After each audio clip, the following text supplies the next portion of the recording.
Hello friends, इस video में हम बात करने वाले हैं कि पीआरपी, मिनॉक्सिडिल या हेयर ट्रांसप्लांट इसके बारे में कैसे डिसाइड करना चाहिए। फ्रेंड्स, हमारे पास बहुत सारे पेशेंट आते हैं, क्वेरी करते हैं जो कि हेयर फॉल से स्ट्रगल कर रहे हैं और उनको ऐसा लगता है कि हमें पीआरपी यूज करना चाहिए, हमें मिनॉक्सिडिल यूज करना चाहिए या हेयर ट्रांसप्लांट कराना चाहिए। वो उसके बारे में हमेशा कंफ्यूज रहते हैं। तो ये वीडियो इसी बारे में, आप इस वीडियो को लास्ट तक देखिए।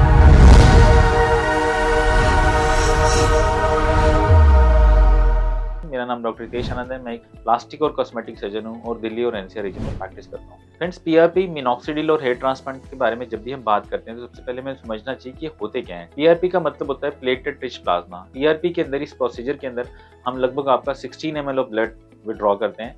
उस ब्लड को प्रोसेस किया जाता है। उस प्रोसेस करने से उसके अंदर जो प्लाज्मा जो होता है वो उसमें ग्रोथ फैक्टर का कॉन्सेंट्रेशन हो जाता है और उस प्लाज्मा को जो कॉन्सेंट्रेटेड ग्रोथ फैक्टर के साथ हम आपके स्कैल्प में एनेस्थीसिया देने के बाद हेयर रूट के लेवल पे इंजेक्ट करते हैं। वो करता क्या है कि आपकी हेयर के लॉस को कम करता है, हेयर ग्रोथ को प्रमोट करता है, फॉलिकल के टेक्सचर को बढ़ाता है, उसकी थिकनेस को बढ़ाता है।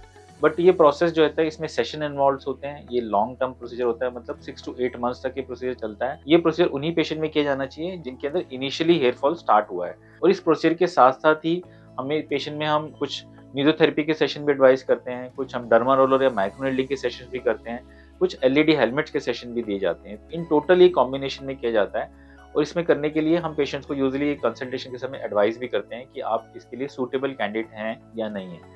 नॉर्मली उन पेशेंट को ही चूज किया जाता है जो कि initial stage of hair fall के अंदर है और कोई भी जिनमें स्ट्रॉन्ग जो कॉजेज ऑफ हेयर फॉल हैं वो नहीं है, जेनेटिक पैटर्न जो है वो बहुत कम है या अगर एब्सेंट है, तो ये वो कैटेगरी ऑफ पेशेंट है जिनमें पीआरपी का अच्छा रोल रहता है। सेकंड, अगर हम बात करते हैं मिनॉक्सिडिल का, तो मिनॉक्सिडिल एक टॉपिकल सोल्यूशन है जो कि 2%, 5% की और 10% की फॉर्म में अवेलेबल होता है। ऑयल, फोम और जेल्स की फॉर्म में अवेलेबल होता है। इसको आपको डेली अप्लाई करने के लिए बोला जाता है। स्टार्टिंग हम मेल्स पेशेंट में 5% से करते हैं और 10% तक जाते हैं। फीमेल पेशेंट में से 2% से शुरू किया जाता है और 5% तक लेके जाया जाता है। ये टॉपिकल सोल्यूशन है जो कि जिसका मैकेनिज्म ऐसा रहता है कि आपके जो स्कैल्प जो होता है उसमें एक ग्रोथ स्टिमुलेटर की तरह काम करता है, जो आपके स्कैल्प में जो रेस्टिंग फेज में फॉलिकल होते हैं, मतलब जो टीलोजन फेज में फॉलिकल होते हैं, उनको जल्दी फॉल कराता है और आपका जो ग्रोथ फेज या एनर्जन फेज होता है वो उसको प्रोलॉन्ग करता है। मिनॉक्सिडिल का बस अपना एक डिसएडवांटेज यही है कि मिनॉक्सिडिल का एक्शन तभी तक रहता है जब तक आप इसे यूज करते हो।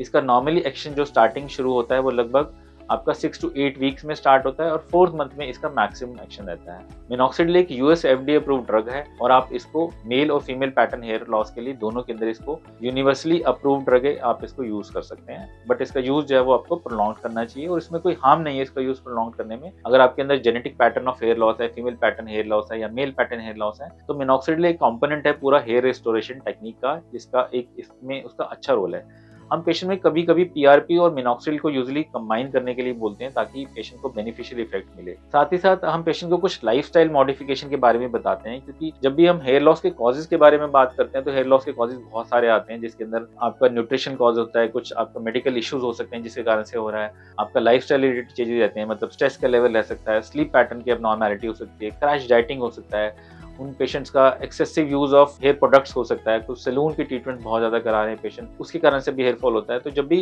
पेशेंट हमारे पास आते हैं फर्स्ट टाइम हम उनका एक डिटेल कंसल्टेशन करते हैं, एक प्रॉपर उनका हेयर एनालिसिस कराया जाता है जिसमें आपके हेयर के टेक्सचर को देखा जाता है मशीन्स के द्वारा, आपकी हेयर की क्वालिटी कैसी है उसको देखा जाता है, आपकी स्कैल्प की कंडीशन कैसी है, आपके स्कैल्प में वैस्कुलरिटी या ब्लड वेसल का कैसा स्टेटस है, आपका इंडिविजुअल फॉलिकल के अंदर केराटिन का लेवल कैसा है। तो ये सारा एक कंप्यूटराइज्ड एक हेयर एनालिसिस कराया जाता है और उसके हिसाब से बेस लाइन आपका एक लेवल असेस किया जाता है। साथ ही साथ हम एज ए डॉक्टर जब हम पेशेंट से बात करते हैं तो हम उस कॉज को भी समझने की कोशिश करते हैं कि आपके अंदर क्या कॉज है। जेनेटिक कॉजेज के अलावा क्या एनवायरमेंटल या डाइटरी या आपके लाइफस्टाइल रिलेटेड क्या ऐसे कॉजेज हैं जो आपके हेयर को फॉल करवा रहे हैं, तो हम उसको भी पेशेंट को करेक्ट करने के लिए बोलते हैं। बहुत सारे पेशेंट हमारे पास ऐसे आते हैं जिनको लगता है कि उनकी हेयर की बहुत थिनिंग बहुत प्रोलॉन्ग समय से हो रही है, उनका हेयर फॉल जो है बहुत स्लो स्पीड पे हो रहा है और जो उनका जो स्कैल्प जो है वो विजिबल होने लग गया है, थिनिंग होने लगी है जिसके कारण से उनका स्कैल्प विजिबल है। अब क्योंकि ये प्रोसेस बहुत स्लो हो रहा है तो ये पेशेंट जो है वो आइडियली हेयर ट्रांसप्लांटेशन के कैंडिडेट हैं। इनमें पीआरपी और मिनॉक्सिडिल का फायदा इतना नहीं होगा क्योंकि ये प्रोसेस इतना स्लो है कि उनकी जो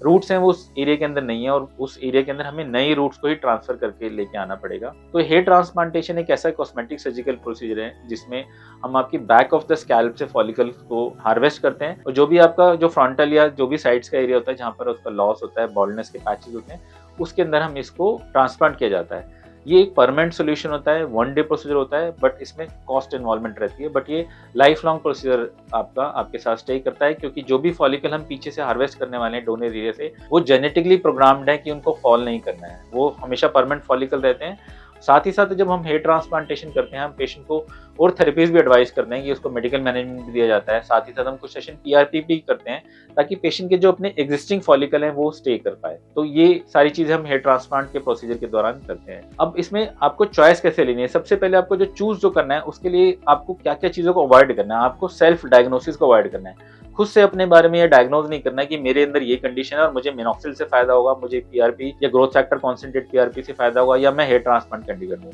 इसके लिए डॉक्टर, स्पेशलाइज्ड डॉक्टर हैं, आप किसी भी एक्सपर्ट कॉस्मेटिक सर्जन और प्लास्टिक सर्जन जो भी आपके एरिया के अंदर अवेलेबल हैं, जो हेयर ट्रांसप्लांट या हेयर रिस्टोरेशन करते हैं, उनसे जाके मिल सकते हैं। किसी क्वालिफाइड डर्मेटोलॉजिस्ट से मिल सकते हैं जो आपको गाइड करेंगे।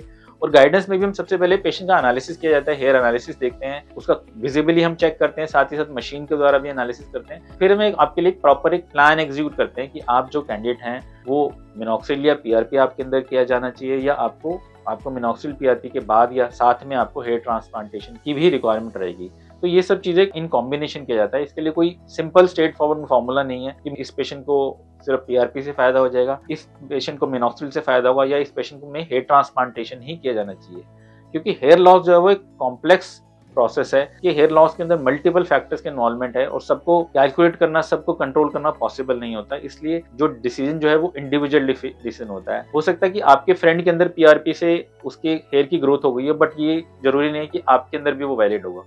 इसीलिए सब पेशेंट के अंदर हमें एक इंडिविजुअलाइज्ड अप्रोच रखनी होती है, कस्टमाइज्ड अप्रोच की जाती है, और वो अप्रोच जो है वो एज ए डॉक्टर ही हम पेशेंट को बता पाते हैं कि आपके लिए सबसे सुटेबल रहेगा। तो इन टोटल, इन समरी अगर हम इस डिसीजन के बारे में बात किया जाए तो पीआरपी और मिनॉक्सिल जो कि होता है वो initial stages of hair fall के अंदर काम करता है। अगर आपकी advance stages of hair fall हो रही है, आपके अंदर बॉल्डनेस के पैचेस आ गए हैं, उस एरिया के अंदर बिल्कुल भी फॉलिकल नहीं है, या मोर देन 6 मंथ्स आपका हेयर फॉल हो चुका है और उस एरिया की रूट्स ही खत्म हो गई हैं, तो मिनॉक्सिडिल और पीआरपी का उस एरिया में हेयर ग्रोथ करने का या हेयर को नए हेयर लाने में कोई भी रोल नहीं है। तब आप उस कंडीशन के अंदर हेयर ट्रांसप्लांटेशन के कैंडिडेट ही बन जाते हैं। आपको हेयर ट्रांसप्लांटेशन के बारे में सोचना चाहिए था। तो फ्रेंड्स, अगर इस हम डिसीजन के बारे में अगर हम बात करें कि आप मिनॉक्सिल के कैंडिडेट हैं, पीआरपी कैंडिडेट हैं, या आपको हेयर ट्रांसप्लांटेशन कराना चाहिए, तो इसको इनिशियल स्टेजेस में अगर आपका हेयर लॉस हो रहा है, मतलब विद इन 6 मंथ से आपका हेयर लॉस हो रहा है, तो आपके उस एरिया के अंदर रूट्स अवेलेबल रहती हैं। उन कंडीशंस के अंदर आप पीआरपी और मिनॉक्सिल आपको फायदा करेगा। आप पीआरपी और मिनॉक्सिल को दोनों को कंबाइन करके ले सकते हैं। बट आपका ये अगर हेयर लॉस जो है वो प्रोलॉन्ग्ड हेयर लॉस है, धीरे धीरे करके हेयर लॉस हुआ है, आपका स्कैल्प विजिबल होने लग गया है, बॉल्डनेस आने लगी है, आपकी डेंसिटी बहुत कम होगी, आपके हेयर फॉलिकल बहुत थिनिंग होती जा रही है, तो आपको डेफिनेटली हेयर ट्रांसप्लांटेशन के बारे में सोचना चाहिए। तो फ्रेंड्स, ये था इस वीडियो के बारे में जिसमें मैंने बताया कि आपको पीआरपी, मिनॉक्सिल और हेयर ट्रांसप्लांटेशन के बारे में कैसे डिसाइड करना है कि आप उसके लिए क्या सूटेबल कैंडिडेट हैं। अगर आपको वीडियो पसंद आया तो आप इस वीडियो को लाइक कर सकते हैं। आप हमारे यूट्यूब चैनल को सब्सक्राइब कर सकते हैं। हमारे यूट्यूब चैनल पे हेयर रिस्टोरेशन, हेयर लॉस और हेयर ट्रांसप्लांट से रिलेटेड काफ़ी सारी वीडियोस दी गई हैं, आप उन्हें देख सकते हैं। उसके बाद भी अगर आपको कोई डाउट रहता है तो आप नीचे दिए गए कमेंट सेक्शन में अपने कमेंट लिख सकते हैं, हम आपके उस क्वेरी का आंसर कर देंगे। Thank you friends.